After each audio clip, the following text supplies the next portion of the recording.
On va définir ce que veut dire l'évaluation fonctionnelle et puis pourquoi elle est si importante et pourquoi elle permet de déboucher sur des interventions efficaces.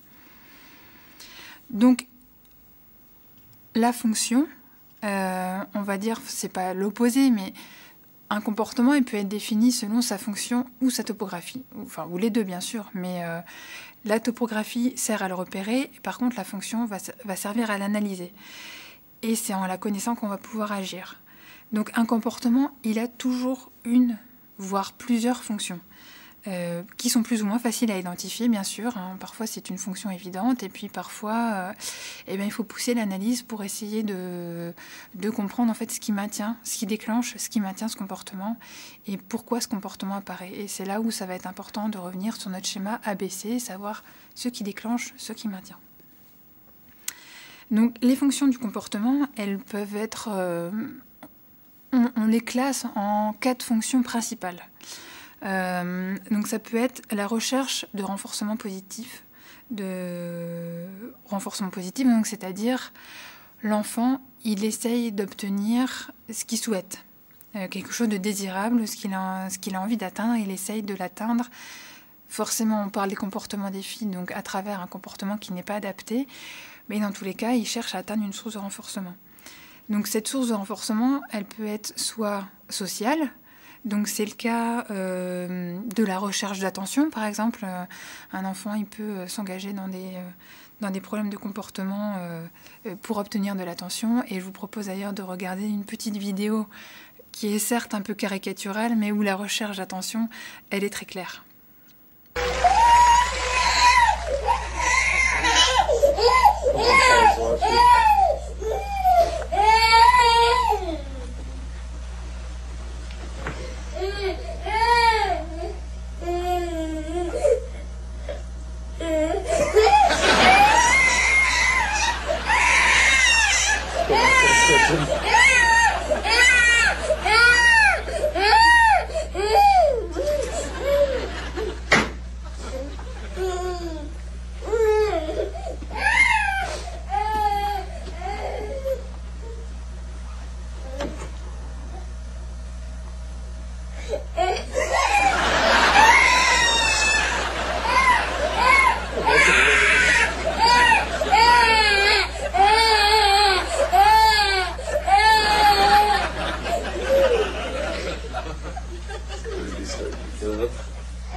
Donc voilà, on vient de voir sur cette petite vidéo un enfant qui visiblement cherche à attirer l'attention à chaque fois en se jetant par terre.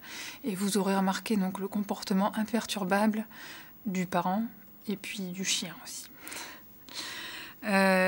Une autre fonction peut, à travers de la recherche de renforcement social, peut être aussi l'accès à des choses qu'on souhaite. Donc, par exemple, un enfant, il veut...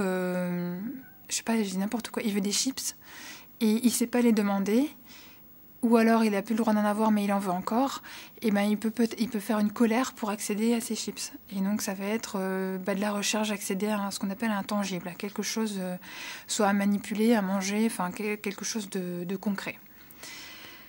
La recherche de renforcement peut être aussi à travers de ce qu'on appelle un peu le contrôle de la situation. Il y a des enfants qui sont qui sont beaucoup en recherche de pouvoir décider comment les choses se déroulent. Ils aiment bien aussi un petit peu contrôler le comportement de l'intervenant, d'avoir certaines réactions sur son visage, que les choses se déroulent d'une certaine manière et pas d'une autre. Et ça peut être une source de plaisir pour certains enfants. Et donc, il faut savoir aussi identifier cette recherche de contrôle. Et donc, dans la recherche de renforcement positif, donc là, on a vu tout ce qui est social, on peut avoir aussi la recherche de renforcement automatique. Donc, c'est-à-dire, en gros, que l'enfant cherche une sensation. Ça se passe au niveau sensoriel. Donc, ça peut être forcément certaines stéréotypies qui peuvent être liées à la recherche sensorielle, comme on va le voir dans la vidéo qui suit.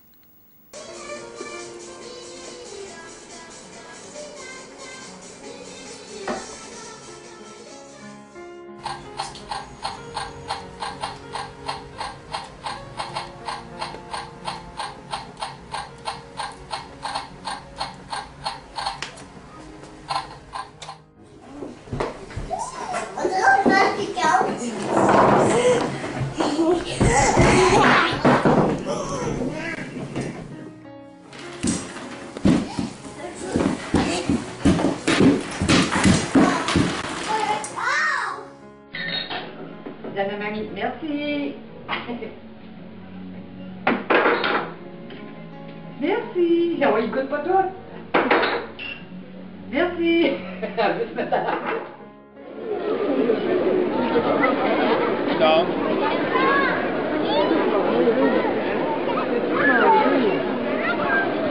Viens, on va aller voir là-bas. Donc on a vu la recherche de sensations différentes à travers les différentes modalités, que ce soit au niveau du goût, de l'odorat, de l'ouïe, du toucher, etc. Donc dans cette recherche d'attention, on appelle ça automatique parce qu'en fait, le renforcement, il n'y a pas de médiateur, on va dire, entre la recherche de renforcement et l'accès. La personne, si elle a envie de se stimuler au niveau gustatif, elle va directement aller chez le verre, elle ne va pas aller, contrairement à la recherche d'intention qui dépend d'une personne qui la délivre, ou de la recherche d'accès à des objets qui dépend également d'une personne qui les délivre, et bien là, l'enfant, on va dire, il se satisfait lui-même sans passer par l'intermédiaire de quelqu'un. Voilà pourquoi on fait la distinction entre renforcement social, qui va être en général plus facile à... on va dire, l'intervention va être plus facile à mettre en place dans le sens où on est déjà impliqué dedans. Donc nous, on va être une composante qu'on va pouvoir... notre comportement va être une composante qu'on va pouvoir moduler pour agir sur les troubles du comportement. Par contre, dans le renforcement automatique, l'enfant se satisfaisant lui-même, et ça va être plus dur. En tout cas, ça ne va pas passer par notre comportement qui change. Ensuite, on va voir on a vu les deux façons de rechercher du renforcement positif. Et là, on va voir également les deux façons de rechercher du renforcement, cette fois-ci négatif. C'est-à-dire que dans le renforcement négatif, l'enfant, il cherche à arrêter, différer, éviter une tâche qui lui est désagréable. Donc ça peut être pareil chercher à éviter une source, on va dire, sociale, ou faire du renforcement négatif social. Typiquement, c'est les procédures d'échappement, pas une procédure, c'est un comportement d'échappement. Par exemple, je pose une consigne à un enfant, et puis il se jette par terre, il part en courant, il crie, il pleure, il jette le matériel.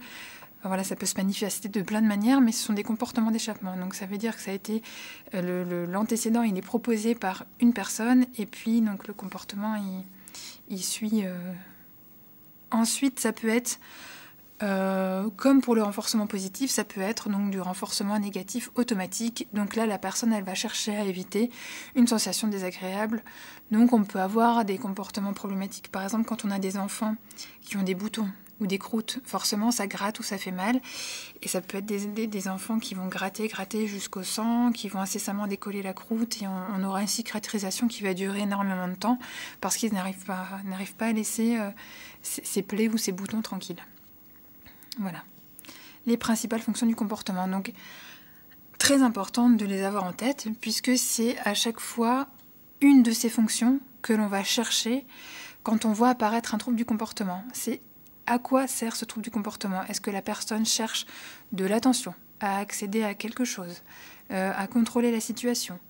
Est-ce qu'elle cherche une sensation? Est-ce qu'elle essaye d'éviter une sensation? Est-ce qu'elle essaye d'échapper à des consignes, à des tâches, à une situation? Donc à chaque fois, on va avoir cette lecture de la fonction, à quoi sert ce comportement. Donc il est possible qu'un trouble du comportement, il ait une topographie, donc une forme, par exemple taper, qui a plusieurs fonctions. Donc taper peut servir à échapper à une tâche, on me présente un travail à faire, je tape la personne pour qu'elle arrête de me présenter la tâche.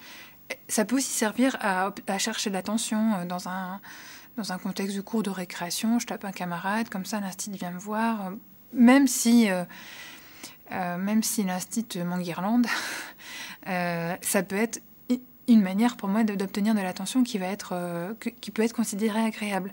C'est-à-dire qu'on ne va pas définir ce que la personne obtient en termes de comment nous on le considère. On se dit oui, mais je lui crie dessus quand même, c'est pas quelque chose d'agréable.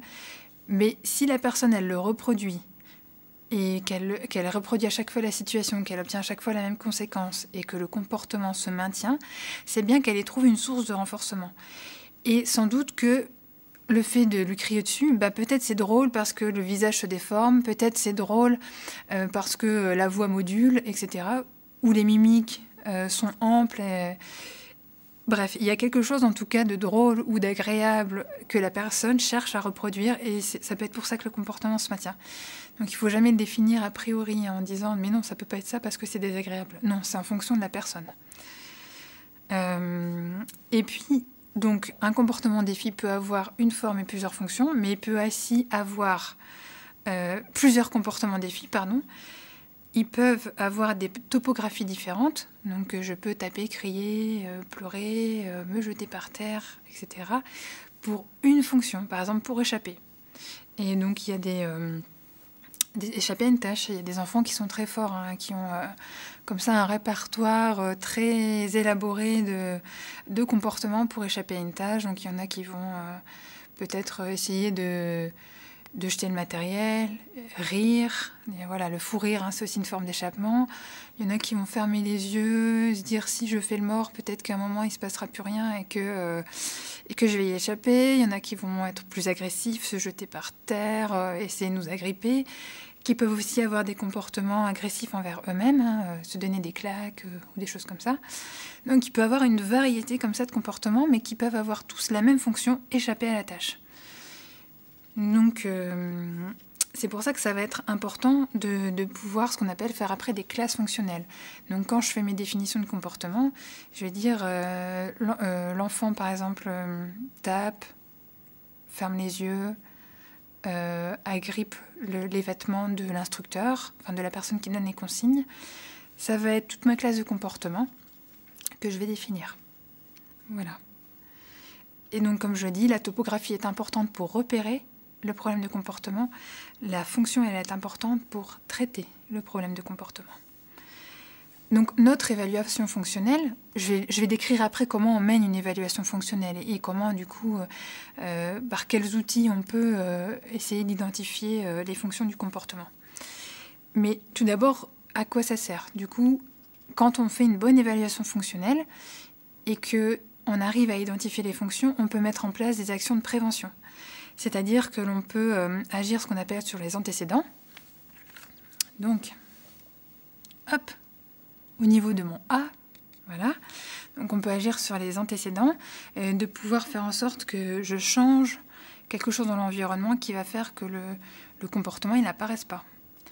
Après, je vais pouvoir aussi agir en conséquence. Donc, c'est-à-dire le comportement il est apparu, moi, qu'est-ce que je fais? Dans mon environnement, qu'est-ce que je maintiens, qu'est-ce que je change, etc., pour faire en sorte que par la suite, le comportement n'apparaisse pas. Donc je dois identifier la source de renforcement. Dans la conséquence, il y a toujours la source de renforcement du comportement. Et ça permet également de faire d'enseigner, bon là je ne le présente pas en antécédent ou en conséquence, parce qu'il y a souvent les deux composantes, d'enseigner des comportements alternatifs au comportement problème. Et là aussi, ça va être très important de définir la fonction. Parce que si je sais que, par exemple, l'enfant tape, crie, pleure pour échapper à une tâche, eh ben, quel comportement alternatif je peux lui enseigner pour échapper, entre guillemets, à cette tâche? Donc, par exemple, il peut demander une pause, il peut demander de l'aide, Donc je peux enseigner comme ça ce qu'on verra des comportements, ce qu'on appelle de communication fonctionnelle, pour pouvoir éviter que l'enfant s'engage dans des comportements inappropriés. Et du coup, il a un comportement approprié à sa disposition et il peut s'engager dedans pour obtenir la même fonction qui est de différer ou d'éviter la tâche. Hop. Alors, je vais partir d'un exemple, justement pour voir à partir de l'exemple de « c'est l'heure de se laver les mains avant de manger », l'enfant, il crie et il part. Ce qu'on peut faire en prévention, ce qu'on peut faire en conséquence et les comportements alternatifs qu'on peut enseigner. Ça va être juste un exemple parce que du coup, là, c'est vrai qu'on n'a pas encore fait la recherche de fonctions. Alors, je vais partir sur des fonctions hypothétiques et puis on va voir les actions qu'on peut mettre en place. Alors, si donc on a cet enfant à l'heure de se laver les mains qui part et qui crie, agir en antécédent, c'est-à-dire que je vais donc changer ma demande ou éliminer ce qui peut provoquer le comportement. Donc peut-être en fait que en faisant mon analyse fonctionnelle, j'ai compris que ce qui pose problème, c'est que l'eau elle est très froide et l'enfant déteste cette sensation. Et donc du coup, je règle le robinet à une température tiède. Je fais couler un peu d'eau avant, comme ça l'enfant l'ouvre et c'est tiède et il acceptera de se laver les mains. Donc j'ai changé quelque chose en antécédent. Ou alors je peux aussi décider que j'ai déjà beaucoup de choses à travailler, on a d'autres chats à fouetter, que le lavage des mains pour l'instant c'est pas une priorité dans toute la globalité de mon intervention. Et dans ce cas-là, je vais dire, ok, je préfère pour le moment éviter le trouble du comportement parce qu'il y a déjà pas mal de choses qui sont en cours de traitement, on va dire. Et donc, pour le moment, on va lui mettre du gel antibactérien et on va pas faire de lavage des mains. Donc, j'élimine mon antécédent. Voilà. Ensuite, une intervention qui serait basée sur les conséquences, c'est de se dire, bon, j'ai demandé qu'il se lave les mains, ok, il crie, il part en courant, etc. Seulement, ça y est, ma consigne elle est posée. Si moi je cède, ça va maintenir le comportement. Si c'est de l'échappement, il va à chaque fois continuer à crier, à pleurer, à crier, à partir en courant à chaque fois que je présente la tâche parce que il a la possibilité d'échapper à la tâche. Au niveau des conséquences, je le laisse faire. Donc là, je vais me dire non, c'est pas possible, je peux pas renforcer ce comportement et donc je vais maintenir ma consigne. Et je vais ne pas céder en fait. C'est si tu te laves les mains et ça prendra le temps que ça prendra, mais tu finiras par te laver les mains. Donc là, j'agis en conséquence.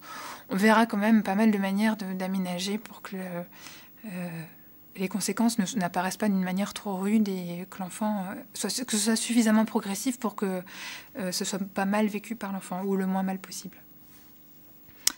Et puis, sur le plan des comportements alternatifs à enseigner, si, par exemple, j'ai identifié que l'enfant il veut pas se laver les mains à ce moment-là parce que, justement, je ne sais pas pourquoi, enfin bref, il n'aurait pas envie de se laver les mains à ce moment-là, on peut lui enseigner à demander plus tard. Et on peut accepter... Des enfants, par exemple, qui veulent avoir du contrôle sur les situations, ça peut être... ils veulent en fait décider quand eux laveront leurs mains. Donc, ok, on peut accepter plus tard, on peut lui laisser un laps de temps. On peut lui enseigner à communiquer ça, soit en demandant plus tard par les mots, soit avec une carte, soit avec un signe. Enfin bref, il y a plusieurs manières de l'enseigner. On peut aussi lui enseigner, si c'est un problème justement de température, à lui-même régler la température, laisser couler l'eau, faire des vérifications. Quand l'eau est à la bonne température, ok, il peut s'engager à se laver les mains parce que du coup, ça pose plus de problème. Et lui enseigner ce comportement lui permettra d'éviter le comportement d'échappement. Donc voilà à quoi sert mon évaluation fonctionnelle, à pouvoir, si j'ai identifié ce qui déclenche, ce qui maintient, et si je connais bien la fonction et que du coup, j'identifie des comportements alternatifs à enseigner, j'aurai déjà pas mal d'outils à ma disposition pour pouvoir agir. Ça, c'est très important, c'est que, j'ai déjà dit, mais je le redis, c'est que tout comportement, défi ou pas, mais dans notre cas, comportement défi, a une fonction. C'est-à-dire qu'on ne peut pas tenter d'éliminer un comportement défi si on n'a pas identifié la source de renforcement. Et si j'enseigne pas un comportement de remplacement, si je veux tout simplement dire... non, mais tu te laveras les mains, que t'aimes l'eau froide ou pas, alors que l'enfant déteste ça, tu te laveras les mains. Ça va jamais... Peut-être il y aura une habituation forcée à la longue et que l'enfant finira par accepter, mais ce sera pas bien vécu par l'enfant dans tous les cas. Donc mieux, enfin, il faut toujours essayer d'identifier la fonction pour pouvoir proposer la meilleure intervention possible. C'est une règle éthique. Ça fait partie de notre code de déontologie de faire des interventions basées sur la fonction pour des interventions efficaces. Et le deuxième point, l'évaluation fonctionnelle, elle est importante parce que elle permet d'éviter le recours à des stratégies qu'on appelle plus restrictives, comme la punition ou comme d'autres interventions en conséquence, qui là vont être plus intrusives pour la personne et qui vont être en général moins agréables. Et donc c'est pour ça qu'on favorise la prévention et l'enseignement des comportements de remplacement.